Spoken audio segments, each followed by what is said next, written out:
யாழ்ப்பாணத்தில் புதுமண பெண் உயிரை மாய்த்துக் கொண்ட சம்பவம் தொடர்பாக செய்திகள் வெளியாகி பெரும் சோகத்தை ஏற்படுத்தி இருக்கின்றது. இது தொடர்பான செய்திகள் தற்பொழுது வெளிவந்திருக்கின்றது. தொடர்ந்து திருமணமான பெண்கள் உயிரை மாய்த்துக் கொள்ளுகின்ற சம்பவங்கள் பதிவாகிக் கொண்டிருக்கின்றது. அந்த வகையில் கடந்த 15 நாட்களுக்குள் மன்னார், வவுனியா, யாழ்ப்பாணம் என்று தற்பொழுது 3 பெண்கள் உயிரை மாய்த்துக் கொண்டிருக்கின்றார்கள். இது தொடர்பாக இந்த தொகுப்பிலே விரிவாக பார்க்கலாம். யாழ்ப்பாணத்தில் திருமணமாகி 15 நாட்களே ஆன நிலையில் புதுமண பெண் உயிரை மாய்த்துக் கொண்ட சம்பவம் தொடர்பாக செய்திகள் வெளியாகி இருக்கின்றது. யாழ்ப்பாணம் பரணி வடக்கு பகுதியைச் சேர்ந்த 19 வயதுடைய புதுமண பெண்ணை இவ்வாறு உயிரை மாய்த்துக் கொண்டிருப்பதாக கூறப்படுகின்றது. நேற்றைய தினம் இரவு வேளையிலே அவர் இவ்வாறு உயிரை மாய்த்துக் கொண்டிருக்கின்றார். சடலம் தற்பொழுது பருத்தித்துறை ஆதார வைத்தியசாலையில் வைக்கப்பட்டிருக்கின்றது. இந்த சம்பவம் தொடர்பான மேலதிகமான விசாரணைகளை கொடிகாமம் போலீசார் மேற்கொண்டு வருவதாக தெரிவிக்கப்பட்டிருக்கின்றது. இந்த செய்தி பெரும் அதிர்ச்சியையும் சோகத்தையும் ஏற்படுத்தி இருக்கின்றது. இதேவேளை கடந்த 15 நாட்களுக்குள் தற்பொழுது 3வது மரணம் நிகழ்ந்திருக்கின்றது. அதாவது திருமணமான பெண்கள் 3 பேர் கடந்த 15 நாட்களுக்குள் உயிரை மாய்த்துக் கொண்டிருக்கிறார்கள். அந்த வகையில் தற்பொழுது சொன்ன யாழ்ப்பாணத்தைச் சேர்ந்த பெண் ஒருவர் உயிரை மாய்த்துக் கொண்டிருக்கின்றார். அதற்கு முதல் வவுனியா செட்டிகுளம் பகுதியிலே 29 வயதுடைய பெண் தனக்குத்தானே தீ மூட்டி உயிரை மாய்த்துக் கொண்ட சம்பவம் தொடர்பாக செய்திகள் வெளியாகிறது. குறித்த பெண் இவ்வாறு தனக்குத்தானே தீ மூட்டிய நிலையில் உடனடியாக செட்டிகுளம் வைத்தியசாலைக்கு கொண்டு சென்றிருக்கிறார்கள். அதற்கு பிறகாக மேலதிக சிகிச்சைகளுக்காக வவுனியா மாவட்ட பொது வைத்தியசாலைக்கு கொண்டு சென்ற நிலையிலே அங்கு சிகிச்சை பலனின்றி உயிரிழந்ததாக தெரிவிக்கப்பட்டிருக்கின்றது. அவர் எதற்காக இவ்வாறு உயிரை மாய்த்துக் கொண்டார் என்பது தொடர்பான எந்தவித தகவல்களும் வெளிவரவில்லை. அந்த சம்பவம் பெரும் அதிர்வலைகளை ஏற்படுத்தியிருந்தது. அதற்கு முதல் மன்னார் மடுவில் ஒரு பெண் உயிரை மாய்த்துக் கொண்டிருந்தார். தனக்குத்தானே தீமூட்டி உயிரை மாய்த்துக் கொள்ள முயற்சித்த நிலையிலே அதன் தொடர்ச்சியாக முருங்கன் வைத்தியசாலைக்கு கொண்டு செல்லப்பட்டு அங்கிருந்து மன்னார் மாவட்ட பொது வைத்தியசாலைக்கு மாற்றப்பட்டு அதன் தொடர்ச்சியாக ஜாழ் போதனா வைத்தியசாலைக்கு சிகிச்சைக்காக மாற்றப்பட்டிருந்தார். அதற்கு பிறகாக அவர் தொடர்ந்து சிகிச்சை பெற்று வந்த நிலையிலே அவர் உயிரிழந்த தொடர்பான செய்திகள் வெளியாகிறது. இவ்வாறு 3 பெண்கள் கடந்த 15 நாட்களுக்குள் உயிரை மாய்த்துக் கொண்டிருக்கிறார்கள். அதை தவிர பலர் இவ்வாறு உயிரை மாய்த்துக் கொள்ளுகின்ற சம்பவங்கள் தொடர்பாக செய்திகள் வெளியாகிக் கொண்டே இருக்கின்றது. எனவே இந்த உயிரை மாய்த்துக் கொள்ளுகின்ற முடிவுக்கு யாருமே செல்லாதீர்கள், அது ஒரு கோழைத்தனமான முடிவு என்பது தொடர்பாக பல முறை வலியுறுத்தி இருக்கின்றனர்.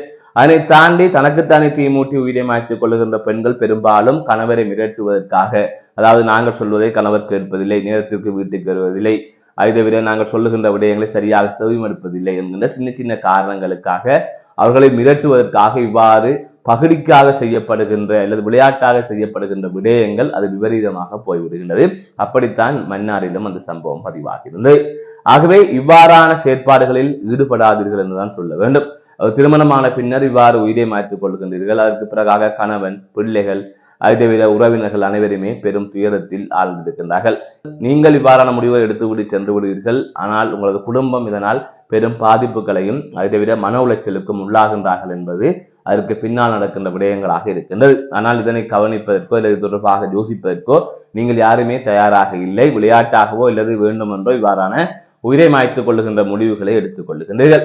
அதே போல ஏனையவர்களும், அதாவது பாடசாலையிலே பிரச்சனை அல்லது பரீட்சை பெறுபவர்கள் சரியாக வரவில்லை, அதாவது எதிர்பார்த்த பரீட்சை பெறுபவர்கள் வரவில்லை, அல்லது பரீட்சையை சரியாக எழுதவில்லை, அல்லது கடன் பிரச்சனை அல்லது காதல் பிரச்சனை, அறிமுகம் இல்லாதவர் பேஸ்புக்கிலே பேச மாட்டார் என்று சொல்லுகின்றார்கள் என்று இவ்வாறு தேவையில்லாத காரணங்களுக்காக இன்றைய இளைஞர், யுவதிகள், நபர்கள் அனைவருமே உயிரை மாய்த்துக் கொள்ளுகின்ற சம்பவங்கள் தொடர்பாக தொடர்ந்து செய்திகள் வெளியாகி கொண்டிருக்கிறது. எனவே இன்றைய நாளில் உங்களுக்கு ஒரு விடயத்தை சொல்ல வேண்டும். இன்றைய நாளில் சொல்லுகின்ற போது உங்களுக்கு அது பொருத்தமாக இருக்கும் என்று நினைக்கின்றேன். அதாவது வைகாசி மாதம் 18ஆம் தேதி இன்று இதே 2009ஆம் ஆண்டு அங்கே, அதாவது முள்ளிவாய்க்கால் பகுதியிலே ஒவ்வொருவரும் தங்கள் உயிரை காப்பாற்றுவதற்காக அந்த உயிரை பிடித்துக் கொண்டு எப்படியாவது தப்பித்திட வேண்டும் என்பதற்காக இலவற்றை இழந்து உணவின்றி மருந்தின்றி அவர்கள் உயிர் பிழைத்து வந்திருக்கிறார்கள். அப்படி உயிர் பிழைத்து வந்த பலர் இன்று இந்த சமூகத்திலே இருக்கின்றார்கள். எனவே அந்த உயிரின் மதிப்பு என்பது அந்த நேரத்தில் 2009ஆம் ஆண்டு வைகாசி மாதம் 17, 18ஆம் தேதிகளிலே தெரிந்திருக்கும். அதனை தாண்டி யுத்த காலத்திலும் அதை நீங்கள் அறிந்திருப்பீர்கள். அந்த அளவிற்கு ஒரு உயிரை காப்பாற்றுவதற்காக நாங்கள் பட்ட பாடு, கஷ்டம் என்பதெல்லாம் தெரியும். ஆனால் இன்று ஏதோ ஒரு சின்ன காரணங்களுக்காக உங்களது உயிர்களை நீங்களே பறித்துக் கொள்கின்றீர்கள் சொன்னால் இது எப்படியான மனநிலை என்பது விளங்கவில்லை. ஆகவே ஒரு உயிரின் மதிப்பு என்பது எவ்வளவு மதிப்பானது என்பதை நீங்கள் புரிந்து கொள்ளுங்கள். எனவே அங்கே மக்கள் உயிரை காப்பாற்ற முனைந்து இறந்தவர்கள் இருக்கின்றார்கள். அவர்களால் வெளியிலே வந்து இவ்வாறு எங்களை மாதிரி இருக்க முடியவில்லை. அவர்கள் உயிரிழந்து விட்டார்கள். அதாவது பல அபயங்களை இழந்திருக்கிறார்கள். இவ்வாறு பல துன்பங்களை பட்ட இனமாக இந்த இனம் இருக்கின்றது. ஆகவே அதிலிருந்து மீண்டு வர வேண்டும் என்று நினைத்து அதுல இது இப்படியான சம்பவம் நடக்கக்கூடாது, அதற்கான ஒரு நீதி வேண்டும் என்று போராடி கொண்டிருக்கின்ற ஒரு சமுதாயத்திலே தொடர்ந்து நீங்கள் இவ்வாறு உயிரை மாய்த்துக் கொள்ளுகின்றீர்கள் என்று சொன்னால் உண்மையிலேயே இதை அங்கேயே இறந்திருக்கலாம் என்கின்ற ஒரு கேள்விதான் இருக்கின்றது. அதிலும் ஒரு சிலர் முள்ளிவாய்க்காலில் இருந்து உயிர் தப்பி வந்து தற்போது உயிரை மாய்த்துக் கொள்ளுகின்றார்கள். எனவே இதெல்லாம் எந்த மாதிரியான ஒரு நடைமுறை என்பதை நீங்களே யோசித்து பாருங்கள். இது எப்படியான செயல், இந்த செயலை எப்படி நீங்கள் நியாயப்படுத்த முடியும் என்பதை யோசித்து பாருங்கள். ஆகவே இப்படியான தவறான விடயங்களில் எல்லாம் நீங்கள் ஈடுபடாதீர்கள். தயவு செய்து உயிரை மாய்த்துக் கொள்ளாதீர்கள். உயிரின் பெருமதியை நீங்கள் புரிந்து கொள்ளுங்கள். அந்த உயிருக்காகத்தான் நாங்கள் எவ்வளவு பாடுபட்டோம், அந்த உயிரை காப்பாற்றுவதற்காகத்தான் எவ்வளவு பாடுபட்டோம், நாங்கள் உயிருடன் வர வேண்டும், வாழ வேண்டும் என்பதற்காகத்தான் நாங்கள் அந்த காலகட்டத்திலே அவ்வளவு பாடுபட்டிருந்தோம் என்று அவர்களது நினைவு தினம். ஆகவே இன்றைய நாளை நீங்கள் புரிந்து கொள்ளுங்கள். இந்நிலையில்தான் இன்றைய தினம்தான் அந்த நேற்றிரவு திருமணமாய் 15 நாட்களான நிலையில் அந்த பெண் உயிரை மாய்த்துக் கொண்ட சம்பவம் தொடர்பாக செய்திகள் வெளியாகின்றது. அந்த செய்திகள் கிடைக்கப்பெற்றது மிக மனவருத்தமடைய வைத்தது. அதாவது இன்றைய நாள் ஒரு முக்கியமான நாள். இன்றைய நாள் நாங்கள் எங்கள் உறவுகளை இழந்த நாள். ஆனால் இன்று நீங்கள் அநியாயமாக உயிரை மாய்த்துக் கொள்கின்றீர்கள். அது தொடர்பான செய்திகள் எங்களுக்கு கிடைக்கின்ற போது இன்றைய தினம் மிக மிக கவலையாக இருக்கின்றது. எனவே இது தொடர்பாக யோசித்துக் கொள்ளுங்கள்.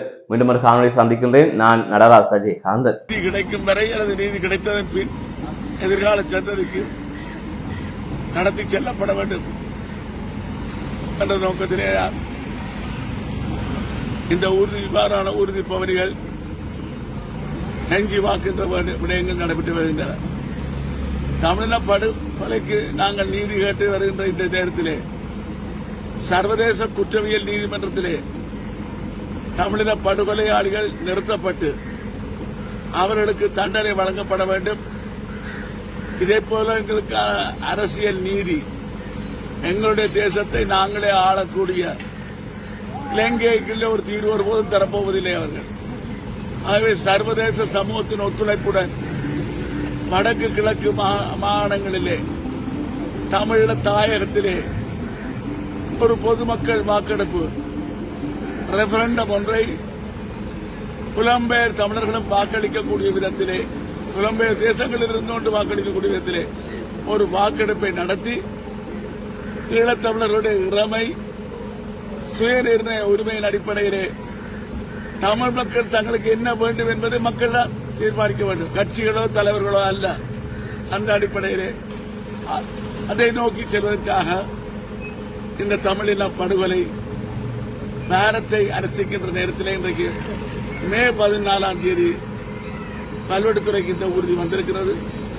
இன்றைக்கு மிக முக்கியமான நாள் வரலாற்றிலே 49 ஆண்டுகளுக்கு முன் பட்டுக்கோட்டை தீர்மானம் எடுக்கப்பட்டு சுதந்திர தமிழகம் என்ற தீர்மானம் எடுக்கப்பட்டு 49 ஆண்டு நிறைந்து வழிந்த நிலைமையிலே அடுத்த ஆண்டு 50 ஆண்டு பொன்விழா ஆண்டு, அதற்கிடையிலே நாங்கள் ஒரு தீர்வை வென்றக்கூடிய விடயங்கள் முன்னெடுக்கப்பட வேண்டும்.